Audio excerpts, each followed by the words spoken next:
Toinette Madison is in the studio, and she's one of my favorite people because she loves history, and you know, the older I get, the more I just crave history, all kinds of history. I don't care what kind it is. That's right. And you know, I've probably said this before on the show and different places. Is one of my favorite movies is the 1960 version of The Time Machine. And when I was a kid and watching that, I was thinking, how can I make one of these things? And I really thought that there was a way to go back in time. Wouldn't that be great? It would be great. Yeah. I would spend the rest of my life just going from place to place to place. Yeah. Think of who all And you I don't care about the future. I just want to go Right. back, and I Right. want to. You just want to go back and go to places that where people are working just normal lives, and how they had to deal with wearing the same pair of shoes for 10 years. You know what I'm That's saying? right, Just that's that right, kind of yeah, stuff. No air yeah. conditioning and. I think it that shows an appreciation for those things and those who Mhm. went through that. I mean, we wouldn't be here if they hadn't gone through those things. Mhm. But we do tend to romanticize a little bit. Yeah. I figured that out. One of my, if you'll indulge me, I'll tell you Yeah. one of my favorite stories to sort of drive that point home is called the Daisy Fly Killer. And the Daisy Fly Killer was a pretty little box that looked like sucrets. Okay. And it had beautiful daisies on it. It had a cork in the middle, and the flowers were wicked. And you would take the cork out and put water in it, and arsenic and I suspect Oh my sugar gosh. would go Oh up yeah. would go up those wicks, and you would set it on your counter because it was beautiful, and It would attract it would flies. attract and kill flies, but it was also beautiful and attractive. And unfortunately, oh yeah, my. that's how we learned you don't put poison in pretty boxes. I mean, Oh. things like that we Well, don't think children about. come by and Absolutely, drink yeah. it or And smell it it happened here. Oh my Yeah. God. Ooh. Terrible, terrible things that we don't realize they Yeah. had to, and they're the ones that learned it. We take it for granted, but somebody learned it the hard way. Oh you my know, gosh, and that's one of those things that we have yeah. to respect. Weird. Yeah, Yeah, but I agree with you. I'd love to go back and. Yeah, the history of this area, my family, and we've talked about this before, they homesteaded in Newton County, Uh-huh. around the too. Carver area. And I've got the old Newton County history book. It was written by a guy in 1950. He wrote that. I can't remember his name. Anyway, you go back, and the language of him writing that is so different than what it is today. And talks about each situations and families, and how that if someone wanted to homestead a piece of property, they would have to contact the land office here in Harrison, and the guy would come in a wagon, and you think, okay, so big deal. But that would take 3 or 4 days to do that, and they have to come here and stay in somebody's house and go out to the land. I mean, It was a job. Oh And my it was gosh. a government job. It was a good job. That's how we got the old federal building. Yeah. Before that building, the government building was built, we folks here went to Fayetteville to claim their property. Can you imagine that? Right. Side note, I believe the gentleman you're talking about is Walter Lackey. Yes. My maiden name was Lackey. Okay. He was good. actually my great-great-grandfather's Okay. brother. Yeah. Okay. So I kind of attribute a little bit of my interest to him in that book. I just love the language Yeah. back then. I mean, you say, what kind of language are you talking about? The English was spoken differently. They'd use different words, and Well, we've it just- acquired a lot with technology, a lot of new words that, you know, yeah, it was never word used around back when then. you and I were growing Yeah. up. Yeah. Yeah. One big piece of history that is very central to this area is the old railroad depot, That's right. Yeah. Yeah. which we're going to segue right into what we're going to talk about. Right, exactly. Well, we're doing a lot of, we just opened back up. We're open for business, regular hours. Okay. We're there 10 to 4, Monday, Tuesday. So you were shut down for We this- were. Yeah. We were. We had. Did you just not couldn't give tours because of? Yeah, well, The like I said, the restrictions? first, we tried to reopen at one point after the initial shutdown, and we had visitors from like 12 different states in a week. And there's just, I mean, Oh, yeah. as a nonprofit, any kind of contact tracing or providing PPE or those Oh, types yeah. of things. So I've been there. I've been working. I've been putting out the publications, making plans, and sort of, and it's all sort of happening at once now that folks are getting out and sort of breaking loose. My volunteers are wanting to come in and help with things, and so I want to tell you all about that. Mm-hmm. But the railroad room is one of the things that we're working on. And as you know, the original M&A Railroad started in Eureka and came to Harrison in 1901, in March of 1901. And then in 1912, we got the railroad shops, which were down where Miller Hardware is. And some of those original buildings are still there. You can still see those. There wasn't any railroad here when I was born. So when I came into this job 10 years ago, we have some really devoted railroad aficionados, if you will, that I felt got really shortchanged with me because I didn't know a lot about it, and history I can talk about and absorb. Yeah. Railroad I sort of had to learn. Yeah, okay. You know, I had to study and learn. Yeah. And so I am now to the point where I know a little bit about it, I'm in no ways an expert, but and I've decided to redo the railroad room so that someone can walk in and know the history of our railroad. Okay. Now, we had tons and tons of beautiful, wonderful artifacts in there that folks who remembered the railroad, who knew the railroad, knew how it functioned, when it functioned, where it functioned, those things could walk in and enjoy all that. But for the person that didn't know, it was just a hodgepodge of just relics. I think so. That's great relics. They're wonderful, and we're still going to showcase them, but in a different way. We're going to have a timeline that tells you exactly what happened along that railroad all throughout the years from 1880 to 1960 when the last of it was gone.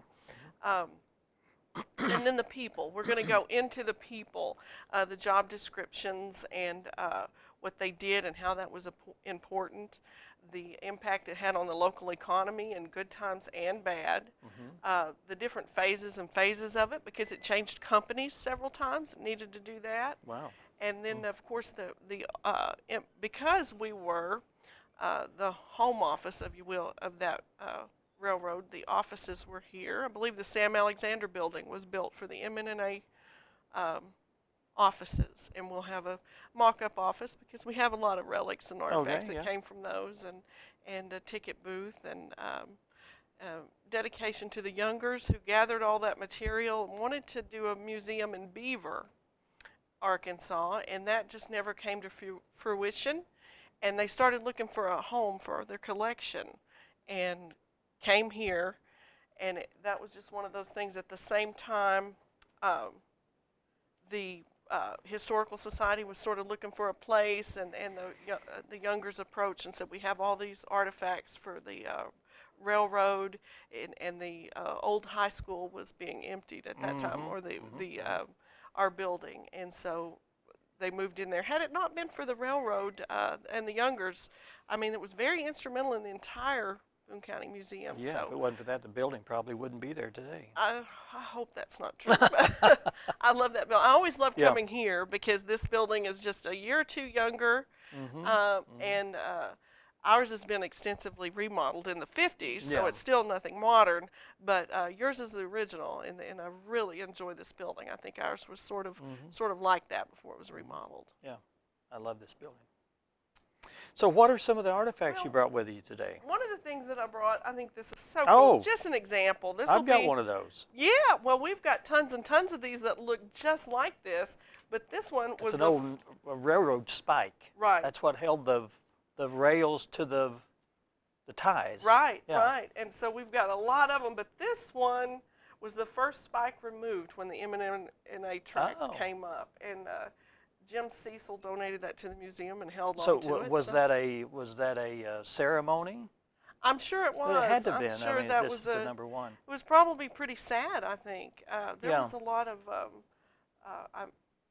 industry and things that depended on it at the time. We have the story of our railroad is just really unique in a lot of ways. I think it ran from Seligman, Missouri to Helena, Arkansas, so it wasn't very long, it wasn't very big.